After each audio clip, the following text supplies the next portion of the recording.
Hai, jumpa lagi dengan Mbak Melati dari Jawa Timur. Kita sambil belanja, sambil ngobrol-ngobrol tentang Nusantara ya. Apa? Tentang apa? Itu tadi di YouTube siapa gitu, saya ada memperhatikan bahwa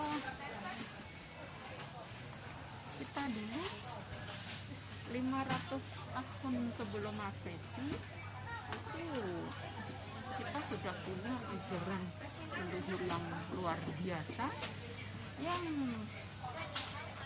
kita sebetulnya nggak perlu ajaran-ajaran dari bangsa-bangsa lain. Itu kita sudah luar biasa banget. Makanya Nusantara dulu bisa sangat-sangat jaya itu karena ya memakai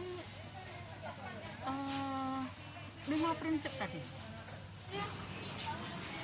Sebetulnya kalau kita cukup memakai 5 prinsip tadi ya, itu kita sudah cukup luar biasa. Nggak perlu ajaran-ajaran yang datang yang semakin membuat penuh penafsiran-penafsiran yang berbeda-beda dan cenderung membahayakan, cenderung tidak menghormati manusia lain, cenderung tidak berperi kemanusiaan, karena memang cara bertuhannya sangat enggak pas buat kita. Gimana pas coba? Ketika kita disuruh untuk berketuhanan gitu,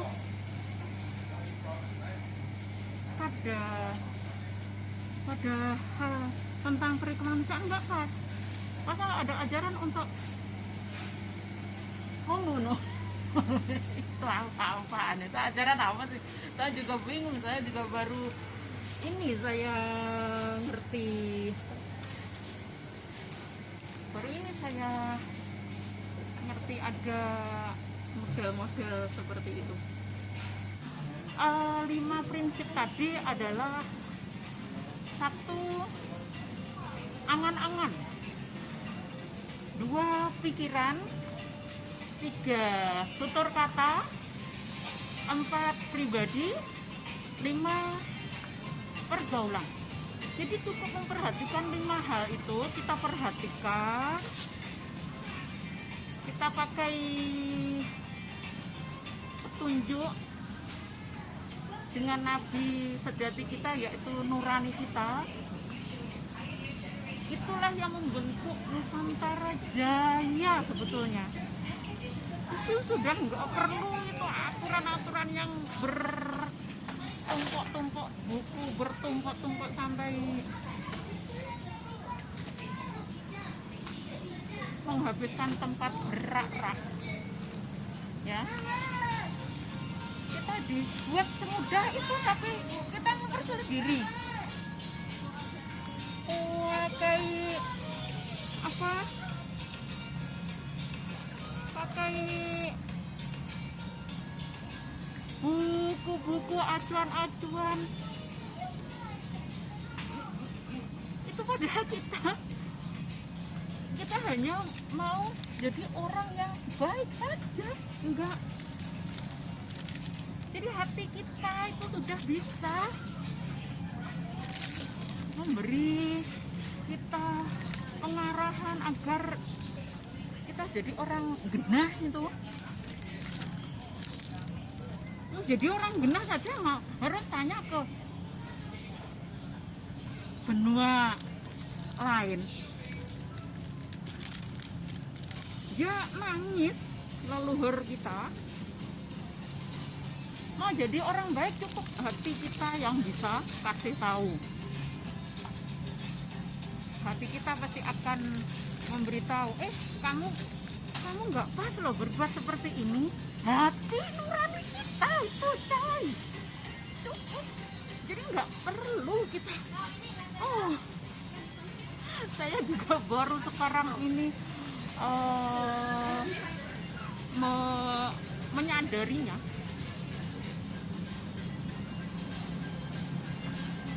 Jadi angan-angan, ketika kita punya angan-angan, sekiranya itu nggak bagus, itu pasti nurani kita akan memberitahu, ya. Nurani kita akan memberitahu. Lalu dari angan-angan tadi kita akan punya pikiran, harus bagaimana ya, harus saya lakukan dengan bagaimana ya. Kita juga tetap akan dikasih tahu oleh nurani kita bagaimana untuk melakukan apa yang kita angankan tadi, apa yang harus kita lakukan, apa itu dikasih tahu sama nurani kita. Oke. Lalu ke arah tutur kata. Nah, setelah kita mempunyai pikiran mau apa gitu, nah itu apa yang akan kita keluarkan, akan kita tutur katakan, kita katakan ya. Seperti saya ini mau mengatakan apa itu, ini nurani kita itu sudah memberitahu, ini nggak pas, ini nggak pas. Kalau nggak pas, ini nanti juga akan saya potong, saya skip.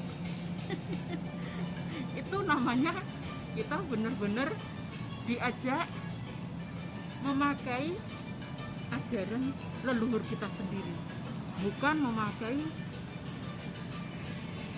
ajaran yang mendogma. Kalau nggak seperti ini kita dimasukkan neraka, kalau nggak seperti ini kita dimasukkan neraka. Apa-apaan itu coba? Heran banget kan? Kita nggak ngikuti aturan bangsa lain lah, kok di neraka. Emang yang punya neraka mereka apa? Terus kalau mengikuti mereka kita dapat surga. Mereka emangnya yang mempunyai surga. Loh, gimana? Kira-kira ada masuk akal nggak?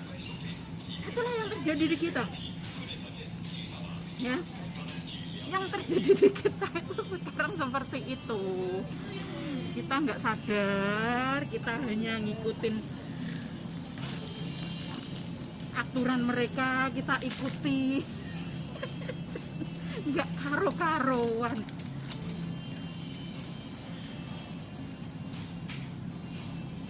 Semua kalau nggak sesuai dengan kata-kata mereka, kita ketakutan. Katanya dapat neraka. Mana neraka yang punya mereka? Kita sendiri yang punya surga atau neraka itu. Gitu loh. Gimana?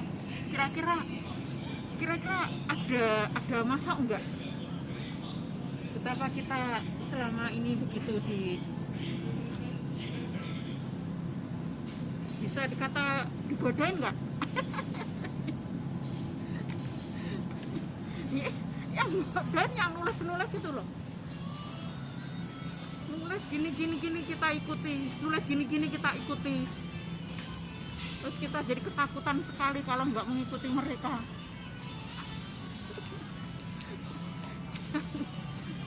Aplakannya gadul-gadul kok janan. Iya betul nggak?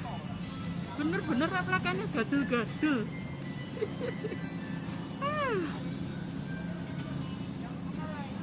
Tadi sampai apa? Sampai tutur kata. Nah, setelah itu jadi kepribadian. Nah, ketika kita ingin berbuat sesuatu tidak sesuai dengan apa yang kita tutur katakan, itu kan nggak enak. Jadi kita mesti sesuai. Misal kita mesti jujur. Jadi orang kita mengatakan harus jujur. Kalau kita nggak jujur, nah akhirnya ya nggak sesuai kan. Nah itu nggak sesuai dengan ajaran Nusantara kita, ya kan? Jadi harus sesuai tutur kata dan kepribadian. Intinya apa yang kita tutur katakan itu nanti akhirnya akan menjadi kepribadian kita. Ya, kita harus menghormati orang lain. Kita harus kita harus menghormati orang lain, kita harus jujur, kita harus menyayangi orang lain.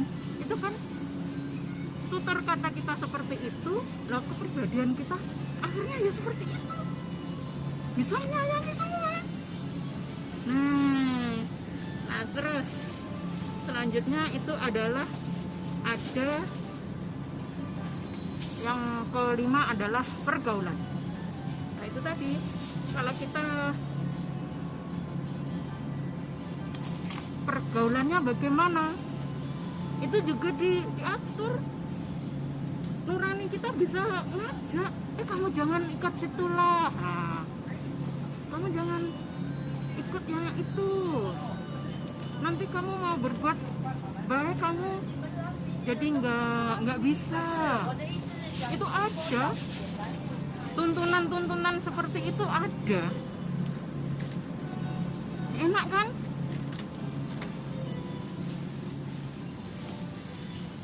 Nah itulah yang terjadi di kita ya. Jadi saya katakan bahwa aturan prinsip 5 prinsip itu udah ada sejak 500 tahun sebelum Masehi ya. Jadi yang membuat Nusantara Jaya itu adalah yaitu kita cukup memakai 5 prinsip itu udah luar biasa. Bangsa-bangsa lain pada berdatangan, ingin berdatangan ke tempat kita, ke bangsa kita, ke tanah air kita.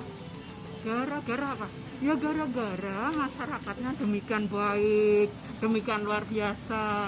Terus Tuhan begitu memberi laksana surga ke kita karena memang luar biasanya Nusantara. Nah, masuk akal kan? So,